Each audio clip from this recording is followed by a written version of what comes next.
Part of it also is we gave out to all the citizens a list of who to call. That, you know, if you had an abandoned car, you call this number. And it wasn't like today a 311 number. It was actually the person who had the authority to take care of the abandoned car in this ward. For instance, in the 19th Police District, it was Officer Pizza. Officer Pizza happened to go to work early in the morning and then would go out looking at abandoned cars. You had to ticket them first by the police before they could be towed. So all you had to do to get an abandoned car towed was to let Officer Pizza know that on this address on 2000 Belmont, there's a Chevrolet that's parked near a parking meter. It's abandoned, and Officer Pizza would slap a ticket on it, and it'd be gone in a few days. So citizens were empowered, community groups were empowered, but beyond that, we would call from our office and make sure that this was followed up on. We would make sure that the service was delivered. I'll give you another example, though. When I first became alderman, my predecessor, a machine alderman. Who was your predecessor? Well, I had two. Bill Singer was in part of the ward, and in the other part of the ward, who was it at the time? It wasn't Jimmy Gahn. I can't remember now the boundary. It'll be in the record. But anyway, there had been a problem at the corner of Halstead and Roscoe, which is a fairly major intersection. Halstead's a big street and Roscoe is a fairly significant intersection. There was no traffic light. The alderman had asked for a traffic light. The city did the survey. You have to survey and show that you pass what are called warrants, that you meet the state statute, and that you have a reason to put on a traffic light. You didn't just put it on any corner. And the Streets and Sand had turned it down. And there'd been some kids who had been almost hit by cars in the intersection. The community wanted it. So very soon after I became alderman, I worked with Lakeview Citizens Council, and we took a delegation of I set up a meeting with the commissioner, I think it was Commissioner McDonough, and 50 people came down, including mothers with crying babies in their arms, and we met in Commissioner McDonough's office. Now, commissioners are not happy with 50 people and crying babies. No. So essentially, we laid out why we needed to review this intersection, why we needed a stoplight. And so they dutifully did a study, and interestingly enough, the study this time showed, yes, we definitely needed a stoplight at this corner. And it was quite clear the commissioner neither wanted crying babies in his office, an alderman mad with him, or God forbid, an alderman holding a press conference saying he was killing children at the corner of Halstead and Roscoe. Now, I never had to hold such a press conference, but we had tools on our side as well, and the bureaucracy didn't, you know, if I had to fight with the mayor over Tom Keene Jr., that's fine. That's what goes on in council chambers. But commissioners, and particularly ward superintendents and people down who deliver the services, are not interested in playing the Mayor Daley role to me. So you also mentioned the ward committeemen. Who were your 44th ward committeemen? You mentioned both the Democratic committeeman and Republican. Yeah, the Republican committeeman was Art Telser. It was back when we had moderate Republicans representing districts in the city, and he was high up in the leadership in the state legislature. And the Republicans had endorsed me, which may sound strange for someone who had been part of the civil rights movement or the McCarthy campaign. But I got along very well with Art and his precinct captains that I had met. The Democratic ward committeeman was Jack Merlo, who was also very powerful and would eventually himself become alderman for a brief period after my successor. And both of them were people you could, if it was something for the community, for instance, we put in a major park. I testified before the state. Getting a park and a play lots and things sounds like it's very easy, but it's not, because someone has to pay for it. I testified before the state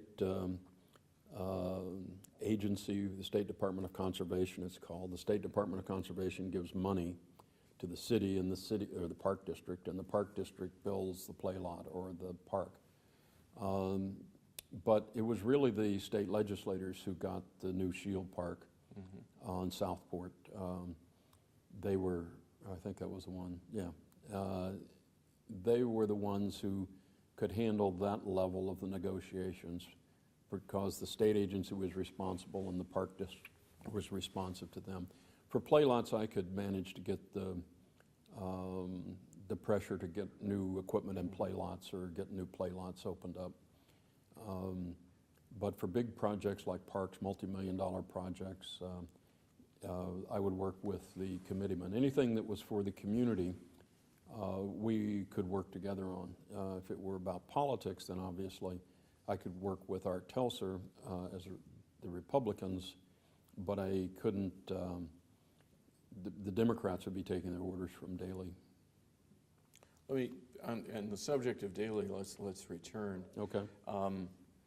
Could you assess, in your opinion, his strengths, his weaknesses, his accomplishments, his failures?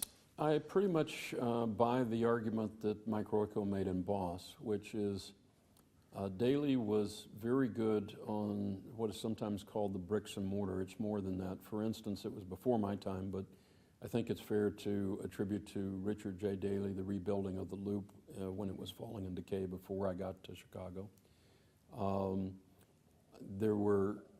He certainly was good about getting federal money from, particularly in my period, especially the Lyndon Johnson administration, but even the Nixon administration.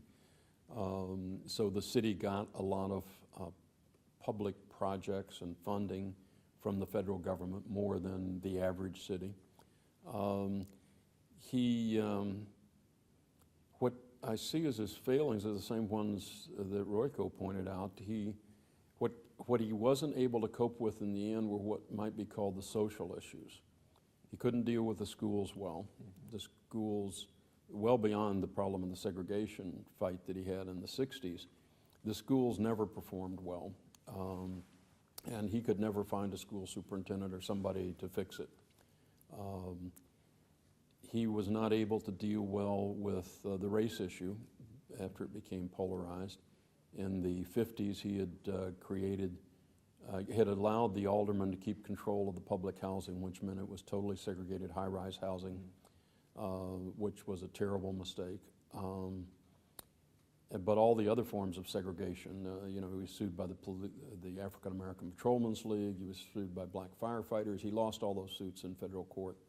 By the time he left as mayor, the federal government was withholding $95 million a year in general revenue money from the city because we were in non-compliance on all sorts of segregation issues, schools, police, fire.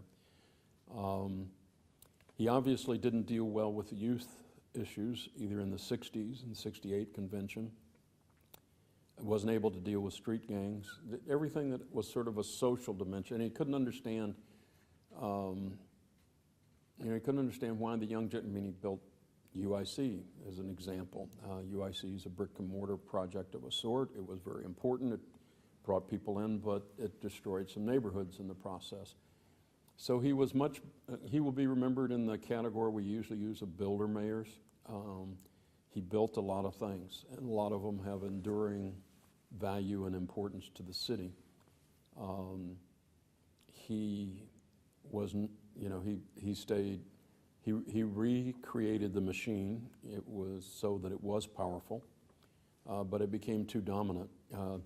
In my view, his biggest fault was the failure of democracy, that he became not quite a dictator, maybe not even the boss the way Royko used it, but he was an autocratic ruler who became less and less willing to listen to any other view that didn't correspond with his own. So he couldn't do the broader things that might have moved Chicago more quickly into a more modern sensibility. Why do you suppose it was that he had this failure, as you characterize it, with so many social issues? What lay behind that, do you think? I think it was. I think it can be attributed to his time and place of upbringing and his socialization into the political machine. I've been working on a possible book called From Daley to Daley, so I've done a little bit of research. But I'll give you the example. In the 1919 race riot, the worst in Chicago's history, we do not know, and we'll probably never know, did Richard J. Daley, hit someone with clubs? Did he yell epithets from the sidewalk? We know that the Hamburg gang or club that he was part of did. We know that the alderman who was his mentor was a leader in saying essentially attack the blacks, was rabble-rousing or mob inciting. And this was this very small neighborhood Daley grew up in. So we know the climate where he grew up, and he did mature and develop. He worked with African Americans later. But I don't think he was able to finally overcome that. I'm not saying he was racist, but he was willing to let the machine aldermen and ward committeemen the white ones keep segregation, and reformulated the machine as a white machine, whereas he had been elected originally with black votes. I think the same thing is true with his narrower view. Many of the offices he had held had been treasurer, either state treasurer or county treasurer. He knew budgets and he knew numbers and he knew how government worked. That was the plus side. So he was able to get things done by figuring that out, and most machine politicians couldn't. They, paid attention to other things. But he grew up in the machine. He thought the machine was wonderful. He always thought Chicago was wonderful. I'll tell you, he and I had floor fights later. Daley could never understand why we were going through decline in the late 70s. It's when we switched from a manufacturing economy to a service economy. We'd eventually lose 250,000 manufacturing jobs in the 70s to the 80s period. And I knew it at the time. I was arguing we ought to be doing things about it. And Daley was saying, well, he was giving booster speeches. Everybody should want to be in Chicago. All the factories ought to be here. Mm-hmm. Well, that doesn't cut it. That doesn't recognize the reality and move in a different way. So Daley's limitations, like everyone's limitations, come out of his experiences as a youth, as a teenager, and his experiences in slowly working his way up the machine and working in the side of government that dealt with numbers and the mechanics of government. Some of those things worked brilliantly. Some of them were detrimental. Now, the Shackman decree was an important yes. Event. The case was brought at about the time that you entered the city council. It was after the Constitutional Convention of 1970, when Michael Shackman and others were beaten by the machine, particularly in Hyde Park. And it would be working its way through the courts the entire time I was alderman, and of course, we're still having fights about aspects of the Shackman decree mm-hmm. today. The Sorge trial that just took place was to make a federal crime patronage.